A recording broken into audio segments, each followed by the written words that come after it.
الحمدللہ وکفا والصلاة والسلام علی من لا نبی بعد اما بعد۔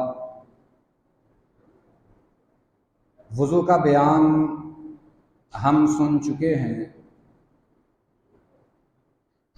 وضو کے جو لوازمات ہیں ان کے بارے میں بھی ہم کئی مسائل سماعت فرما چکے ہیں۔ وضو ہی سے متعلق آج چند باتیں آپ کی خدمت میں عرض کرنا چاہتا ہوں۔ یہ باتیں بڑی ضروری ہیں، یعنی ایسی باتیں جن سے وضو ٹوٹ جاتا ہے۔ بعض بھائی ان سے لاعلم ہوتے ہیں، یا ایسی چیزیں جن سے وضو نہیں ٹوٹتا اور لوگ سمجھ لیتے ہیں کہ ان چیزوں سے وضو ٹوٹ جاتا ہے۔ یقیناً ان کے بارے میں ہمیں علم ہونا چاہیے۔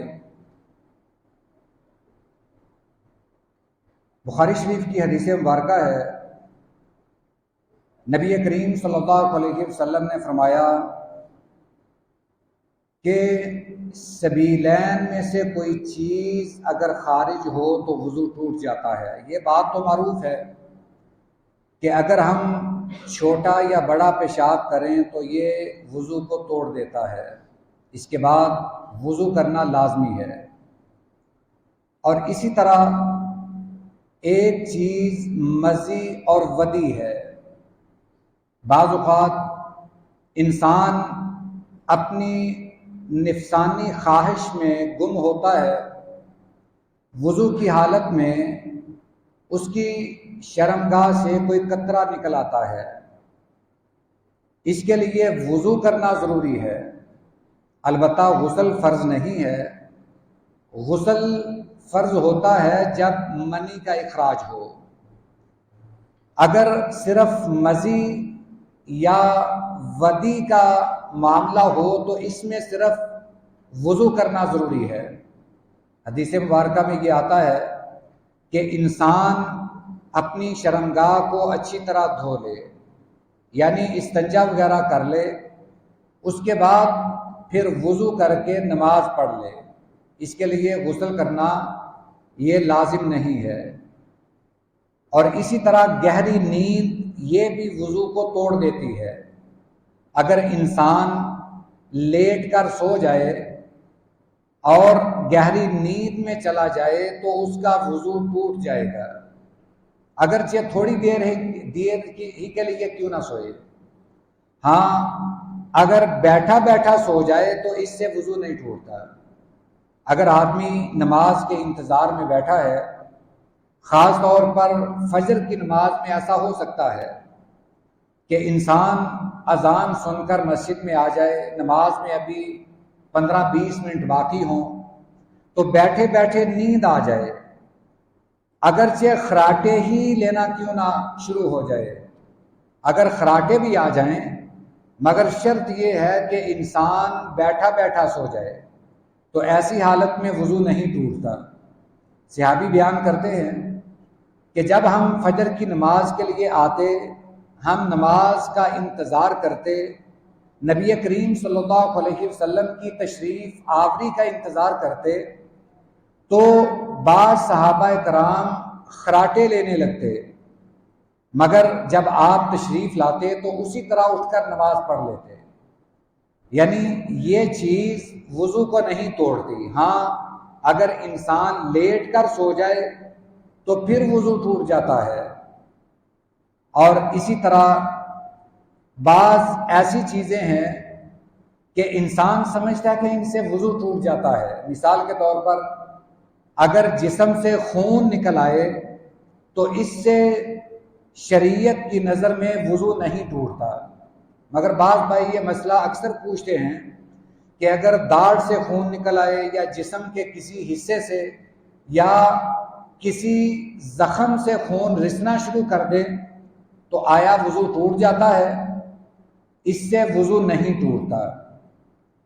حضرت حسن بصری رحمہ اللہ، بخاری شریف میں یہ الفاظ منقول ہیں، حضرت حسن بصری رحمہ اللہ فرماتے ہیں کہ ہم سے پہلے کے جو مسلمان تھے یعنی صحابہ کرام، یہ تابعی ہیں، ہم سے جو پہلے کے مسلمان تھے یعنی صحابہ کرام، وہ تو اکثر نمازیں خون میں ادا کرتے تھے، یعنی جنگیں ہوتی تھیں، ان کے جسم پر زخم لگے ہوتے تھے، زخموں سے خون بہہ رہا ہوتا تھا اور صحابہ کرام اسی طرح نماز ادا کر لیتے۔ ایک دفعہ ایک سفر پر حضرت عباد بن بشر رضی اللہ تعالی عنہ وہ پہرا دے رہے تھے اور ساتھ ساتھ نماز بھی پڑھ رہے تھے۔ ایک دشمن کا تیر لگا، انہوں نے اپنی نماز جاری رکھی۔ روایت میں آتا ہے کہ ان کو یکے بعد دیگرے 3 تیر لگے۔ جب انہیں تیر لگتا وہ حالت نماز ہی میں تیر کو نکال دیتے اور نماز اسی طرح جاری رکھتے۔ اللہ اکبر! اندازہ کریں یہ صحابہ کرام کی نماز ہے۔ ہمیں تو اگر چیونٹی کاٹ جائے ہم تو اس کے پیچھے پڑ جاتے ہیں۔ صحابی ہیں، ان کے تیر لگ رہے ہیں مگر نماز نہیں توڑ رہے، حالت نماز میں تیر کو نکال دیتے ہیں اور نماز کو جاری رکھتے ہیں۔ ان کا خون بہتا بہتا قریب لیٹے صحابی حضرت عمار بن یاسر رضی اللہ تعالی عنہما کے پاس جب پہنچا، انہیں جب خون کی گرماہٹ محسوس ہوئی، وہ اٹھے، دیکھا تو حضرت عباد زخمی ہیں۔ عرض کرنے کا مقصد یہ ہے کہ اگر خون نکلنے سے وضو ٹوٹتا تو صحابی رسول کبھی بھی اپنی نماز جاری نہ رکھتے۔ انہوں نے اپنی نماز مکمل کی اور ساتھ یہ بیان کیا کہ میں نے سورہ کہف شروع کی تھی، میں نے یہ مناسب نہیں سمجھا کہ درمیان میں قرآن پڑھنا چھوڑ دوں، نماز کو چھوڑ دوں، اس لیے میں نے نماز مکمل کر لی۔ حضرت عبداللہ بن عمر رضی اللہ تعالی عنہما کے بارے میں آتا ہے کہ وہ دوران نماز اگر پھنسی یا پھوڑے کو چھیل دیتے، اس میں سے خون یا پیپ نکل آتا تو وہ اپنی نماز جاری رکھتے، نماز کو نہ توڑتے۔ یہ صحابہ ہیں جنہوں نے نبی کریم صلی اللہ علیہ وسلم کے عمل کو، آپ کی سنت کو امت تک پہنچایا ہے۔ یہ واضح ہے کہ خون نکلنے سے وضو نہیں ٹوٹتا۔ یہ الگ بات ہے کہ اگر کوئی کہے کہ ہمارے نزدیک ایسے ہے، ہمارے یا تمہارے نزدیک کی کوئی اہمیت نہیں۔ جہاں سنت رسول ہو وہاں کسی کے قول اور بات کی کوئی اہمیت نہیں، ہمیں تو سنت رسول کو دیکھنا ہے۔ تو اسی طرح اگر قے آ جائے تو قے سے بھی وضو نہیں ٹوٹتا۔ انسان اچھی طرح کلی کر لے، اپنا منہ صاف کر لے تو اس کا وضو برقرار ہے۔ یہ چیزیں ہمیں ملحوظ رکھنی چاہیے۔ اور اسی طرح ایک ضروری مسئلہ ہے کہ اگر ہوا خارج ہو جائے تو وضو ٹوٹ جاتا ہے۔ ایک حدیث آتی ہے کہ نبی کریم صلی اللہ علیہ وسلم نے فرمایا کہ اگر انسان آواز یا بو محسوس کرے تو وہ وضو کرے۔ یہاں پر بعض لوگوں نے غلطی کی ہے، وہ یہ سمجھتے ہیں کہ جب تک بو محسوس نہ ہو اس وقت تک وضو نہیں کرنا چاہیے اگر آواز نہ آئے تو۔ میرے بھائیوں، بعض اوقات انسان خود بو محسوس نہیں کرتا، قریب بیٹھا جو انسان ہے وہ محسوس کرتا ہے۔ آپ کو اگر بو نہیں بھی آئی، آپ کو یہ یقین ہوا ہے کہ ہوا خارج ہوئی ہے تو آپ کا وضو ٹوٹ چکا ہے۔ بخاری شریف میں ایک حدیث کے یہ الفاظ ہیں کہ اگر ہوا خارج ہو جائے، یہاں صرف ہوا کے خارج ہونے کے الفاظ ہیں، تو انسان وضو کر لے، انسان کا وضو ٹوٹ چکا ہے۔ لازمی نہیں کہ اگر آواز آئے تو تب وضو کرے یا بو محسوس ہو تو تب وضو کرے، یہ ضروری نہیں ہے۔